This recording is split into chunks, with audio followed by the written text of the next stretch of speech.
So my name is Sam Nyamwange. As you've been told, apart from those very many praises that Stoel has given me, I'm just a normal student like you, sadly. Yeah, and I'm very passionate about the SDGs, and that is what I am here to talk to you about. So I think you guys know what the SDGs are, yeah? SDGs, anyone? Very quickly, SDGs? Sustainable Development Goals. I can see a few of my club members here, and that means you have a lot of vast knowledge around the SDGs. So whenever I talk about the SDGs, I start with the problem. There are a lot of problems that the world is currently facing in very different and diverse areas. So you look at problems like climate change. For 3 consecutive years, we have been recording the highest temperatures. And I can bet you that that is not going to change in 2019. We are going to record even higher temperatures in the first 3 months of the year. And then we are going to record very absurd rains and very weird and, rain patterns that we are not used to.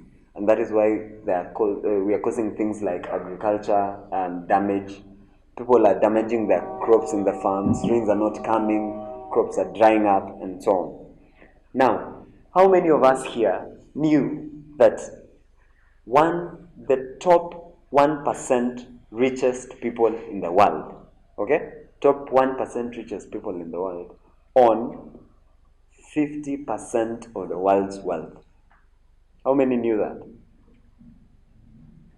The top 1% people, you know that if you rank people according to their richness, the top 1%, they own 50% of the world's wealth. 50%.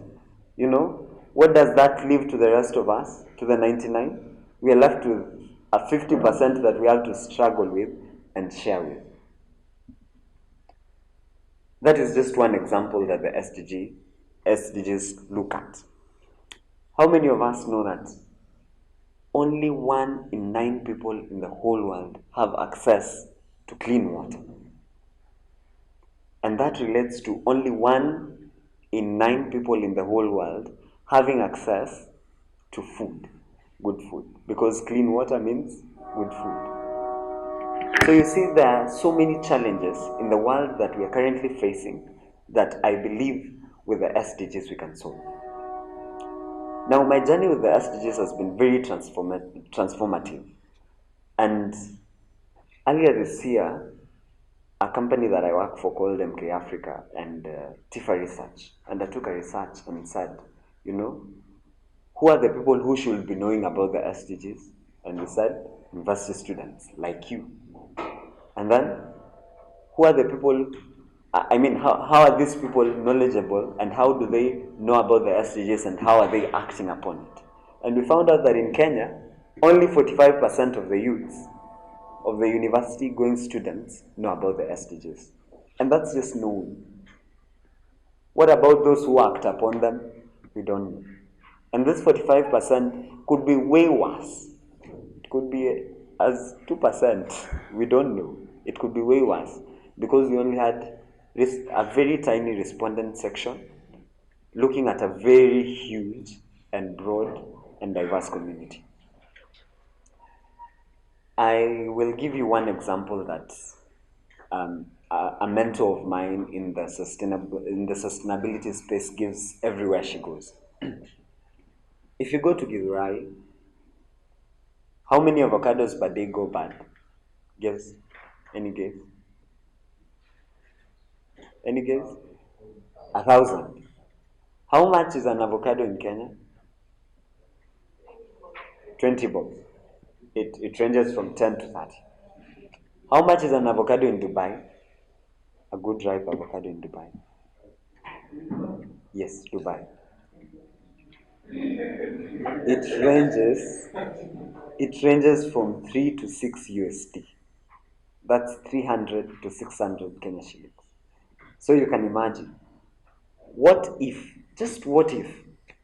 guys here decided that let's form a circle, let's go to Githurai, we buy these avocados at 30 bob, and then export them to Dubai, and let these people buy in Dubai at 300 or 500 or 600. Just what if? You know how many SDGs we're solving there? SDG that we're solving there, first to you who is selling, is decent work and economic growth. SDG number 8. Okay? You're solving SDG number 9, industry, innovation, and infrastructure. You're inputting innovation in that idea. You're going to start an industry with this idea, because you can not only export avocados, you can do other things with it. You can make avocado juice and sell it. Okay? And the people in Dubai, they're gaining good health. You who is here, you're solving no poverty. So these simple ideas are what we look at to solve the SDGs. Now, the SDGs are a set of 17 goals that were set by the United Nations, and 193 countries signed up for them, including Kenya. They were signed up after the MDGs, which were the Millennium Development Goals, which were 8. And these guys felt like these 8 are only tend to focus on the developing countries, so countries like Kenya and very many countries in Africa. And they're not bringing in the private part of it. They're not bringing in the NGOs to the table. They're not bringing in the CSOs, civil societies, to the table. So let's bring all state actors who are acting to development, to proper development, to the table. And that's how we have the SDGs. And below the SDGs are 17. We have 169 targets. 169 targets. Below them, we had 232 indicators. Okay? So when you're looking to innovate, and I am very happy that Stoll will take you through design thinking. When you're looking to innovate, when you're looking to solve problems, look at the indicators, because each indicator aims to solve a problem. Okay? Now, some of the things that excite me about the SDGs is that the SDGs are very holistic. They're looking at development which takes into account the environment, and I can see very environmentalists here. Very nice to see you. You take into account the economy, which brings in the capitalists, and they take into account the social side of it. So you're not looking at just development that will give you lots of money and then you move on. You're looking at development that actually has impact, and it brings us to a concept that we call the triple bottom line, where you're having development, but you're also causing impact. And who knows about the 3 Ps? 3 Ps? PPP? Assignment for you, find out. Now, the SDGs are very holistic. As I said, they include every aspect that there is to include about, the environment, the social bit, and the economy bit.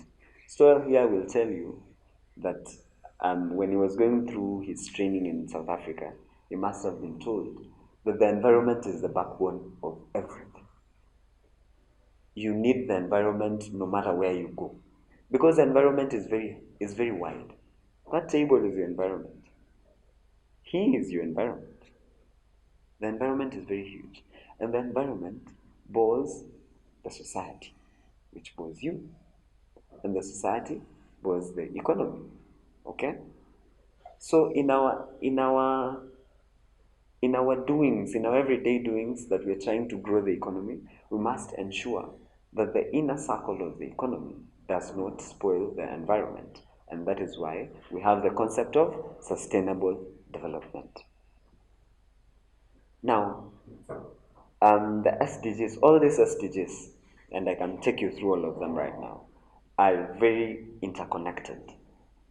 So maybe let me just mention SDG 1 to 17, then we can find out connections within them. So, SDG 1, no poverty. SDG 2, zero hunger. SDG 3, good health and well-being. SDG 4, quality education. SDG 5, gender equality. SDG 6, clean water and sanitation. SDG 7, affordable and clean energy. SDG 8, decent work and economic growth. SDG 9, industry infrastructure and innovation. SDG 10, reduced inequalities. SDGs 11, sustainable cities and communities. SDG 12, responsible consumption and production. SDG 13, climate action. SDG 14,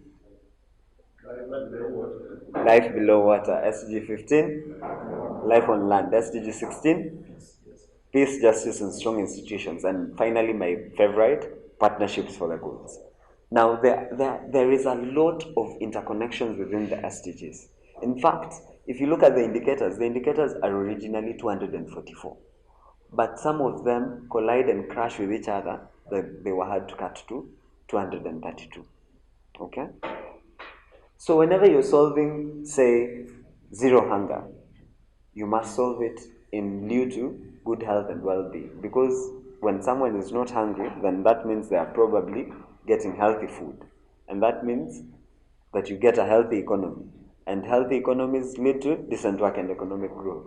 Decent work and economic growth can lead to industry, innovation, and infrastructure. Okay? And when you do that, you're creating more wealth for yourself, which means reduced inequalities. You remember the 1% who own the 50% of the world's wealth? So you see, those are the kind of interconnections that the SDGs have. Another thing that I'm very happy and excited about the SDGs is that they are universal. 193 countries signing up for them. I mean, wow, that's just huge, you know.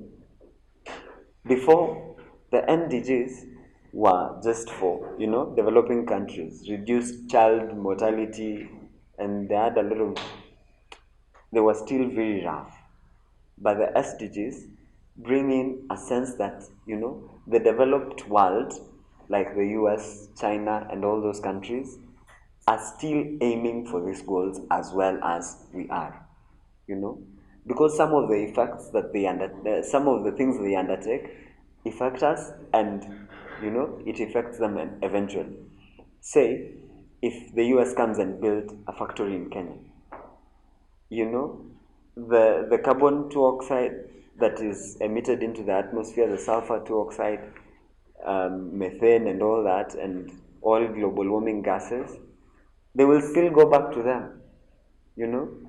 When you're talking about the ozone layer and the depletion, when you think that it's only the poles which are suffering, the effect is what you feel. I tell you why. When the ozone layer depletes in the North Pole and in the South Pole, you know that the North Pole and South Pole is just filled with ice, yes? And this ice is white, which means it helps refract the sun's rays back. Once the ozone layer melts, the ice also melts. That means there is no layer. Imagine, just because of the color white of ice, there is no layer that refracts the sun's rays back. And that means we are suffering more temperatures everywhere in the world, whether we have the ozone layer or not. Okay?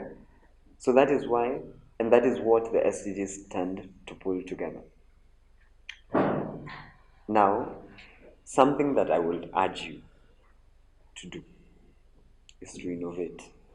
Innovate, innovate, innovate. The SDGs started in 2015. We had 15 years till they were done. Right now we are in 2018. How many years do we have left? 12. So what can you do around it? Innovate, innovate, innovate. And that is why, that is my whole life's purpose for now. To push people to innovate. If I can't innovate, then I push people to innovate. And I believe that everyone has a creative mind. Everyone can believe in themselves to come up with something new. Sawa. And you do not need to be Thomas Edison to innovate. You do not need to invent. You just need to innovate. And innovation, for me, I say, is creativity plus added value. Who said tables were meant to be like this? Make a circular table, or make a table that covers yourself. I mean, if it adds value, that's innovation. Link it to one of these SDGs. Look at the SDGs grab one indicator and run with it and say, this is my SDG, this is my indicator.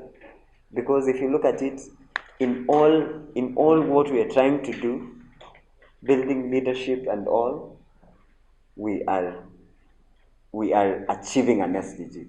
With Creative Hub, we are achieving an SDG. And I believe that we can not attain the SDG with proper leadership. And I'm very proud of the work you're doing. I think with that, I thank you very much for listening to me. I can take any questions for now.